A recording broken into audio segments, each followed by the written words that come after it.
Hello नमस्कार, मी पूजा माझ्या YouTube चॅनलमध्ये तुम्हा सर्वांचं मनापासून स्वागत करते।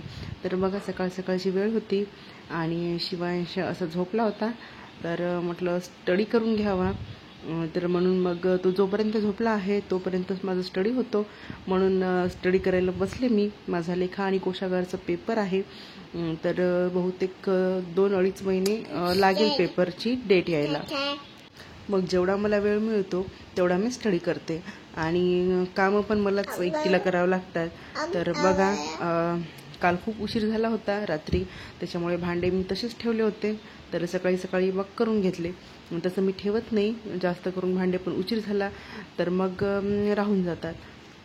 त्याचप्रमाणे मग सगळे स्वयंपाक वगैरे झाल्यावर किचन पण थोडंसं धूळ बसली होती रॅकमध्ये, तर त्याच्यामुळे म्हटलं चला किचन क्लिनिंग करून घ्यावं। तर रॅकमधले सगळे डबे काढले आणि रॅक पुसून घेतलं आणि अशा प्रकारे साफसफाई केली। थोडीफार थोडं थोडं करत आहे, कारण एकदम करायचं म्हटलं की नाही होत। शिवाय जसा झोपतो तसं मी फास्टमध्ये करून घेते आणि शिवाय अभ्यास पण थोडा थोडा करावाच लागतो। त्याच्यामुळे ही क्लिनिंगचे कामं आणि दुसरे इतरही घरातले कामं आणि अभ्यास करायचं म्हटलं तर तेवढा वेळ नाही मिळत अभ्यासाला। तर आणि साफसफाई पण महत्त्वाची आहे, कारण तसंच आपण नाही ठेवू शकत आणि साफसफाई जेवढी आपण करू तेवढंच आपल्या मनाला प्रसन्न वाटते आणि स्वच्छ असलं की काम करण्याला किंवा स्टडी करण्याला पण असं म्हणजे छान वाटतं।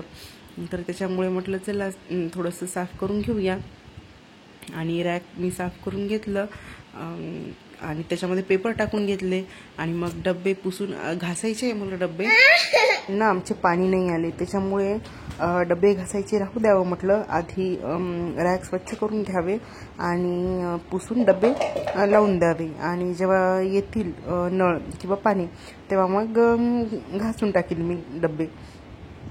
तर अशा प्रकारे पेपर टाकूनच रॅकमध्ये मी पेपरच टाकत असते आणि पेपर टाकून घेतले असे। आणि शिवांश झोपला की मला हे कामं असे करावं लागतात, नाहीतर पसारे दिसले का मग तो मला काहीच करू देत नाही। तर अशा प्रकारे डबे पुसून सध्याचे तरी लावून घेतले आणि मग पाणी आल्यानंतर घासून टाकेल डबे। पेपर असल्यामुळे ना माझं म्हणजे करणंच नाही झालं, तर त्याच्यामुळे म्हटलं चला आता करून घेऊया। अशा प्रकारे डबे लावले आणि बघू शकता घरातील साफसफाई आणि बाळ सांभाळून इतर कामे करणं कठीणच आहे, पण आता इलाज नाही, करावं तर लागणारच आहे।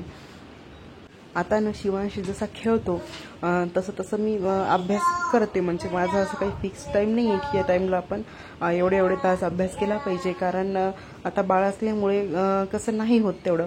तर मला असं वाटलं की नाही तो आता छान खेळत आहे, तर तेव्हा मी लगेच पुस्तक घेऊन बसून जाते अभ्यासाला, किंवा मग झोपला की जेवढं पण मला त्याच्या झोपेच्या वेळेमध्ये पटपट कामं करून अभ्यास करते मी, किंवा मग आधी अभ्यास करून घेते आणि नंतर कामे करते।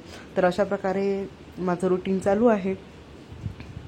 आता एक प्रश्न बऱ्याच मुलींना पडतो की लग्नानंतर अभ्यास होतो का, म्हणजे प्रश्न पडतो म्हणजे त्यांना असं वाटतं की नाही लग्नानंतर अभ्यास कठीणच आहे करणं। तर असं काही नाही आहे, लग्नानंतर देखील आपण अभ्यास करू शकतो। आपले पटापटा कामे करून आपण लायब्ररीसुद्धा मी जॉईन केली होती लग्नानंतर, आणि घरीसुद्धा आपण करू शकतो अभ्यास। तर म्हणजे प्रत्येकाची परिस्थिती वेगळी असू शकते आणि त्यासाठी ना घरचे सपोर्ट करणारे पण महत्त्वाचे आहे। त्याच्यामुळे ना घरचे जर सपोर्ट करणारे असतील तर मग नक्कीच अभ्यास होतो। आणि सर्वात महत्त्वाचं म्हणजे आपल्या नवऱ्याचा सपोर्ट। जर आपला नवरा सपोर्ट करत असेल ना तर आपण काहीही करू शकतो असं मला वाटते।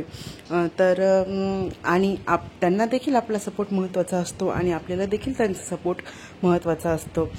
त्याचप्रमाणे घरातील इतर लोकांचाही सपोर्ट पाहिजे, कारण अभ्यास करायचं म्हणजे सोपी गोष्ट नाही आहे, सगळ्या गोष्टी पाहाव्या लागतात, जसं मेंटली फिजिकली। तर त्याच्यामुळे ना आपली मेंटल हेल्थ पण चांगली असणं महत्त्वाचं आहे, पॉझिटिव्ह असणं महत्त्वाचं आहे। नाहीतर मग कसं घरामध्ये वातावरण निगेटिव्ह किंवा वादविवाद असं असल्यावर आपण नाही करू शकत अभ्यास। तर घरचं वातावरण चांगलं असेल, सपोर्टिव्ह लोक असतील तर नक्कीच आपण अभ्यास करू शकतो असं मला वाटते। तर तुम्हाला काय वाटते नक्की कमेंटमध्ये मला सांगा, कमेंट करून. आणि अशा प्रकारे मला टाईम मिळाला होता, त्याला बघत बघतच मी अभ्यास करत होते. तर अशाच प्रकारे अभ्यास करावा लागतो, नाहीतर मग तर अभ्यास होणारच नाही. जसा वेळ मिळाला तसा अभ्यास करणे महत्त्वाचं आहे सध्याच्या कंडिशनमध्ये. आणि मला पण माझ्या मिस्टरांचा खूप सपोर्ट आहे. म्हणजे जरी कामामध्ये नसला आता त्यांना पण म्हणून काहीच उपयोग नाही, कारण ते 10 वाजता जातात तर 8:30 वाजताच घरी येतात. तर त्यांना म्हणून सुद्धा काही उपयोग नाही आहे. तरी पण ते खूप म्हणजे मला हेल्प करतात कामामध्ये. तर व्हिडिओ आवडल्यास व्हिडिओला नक्की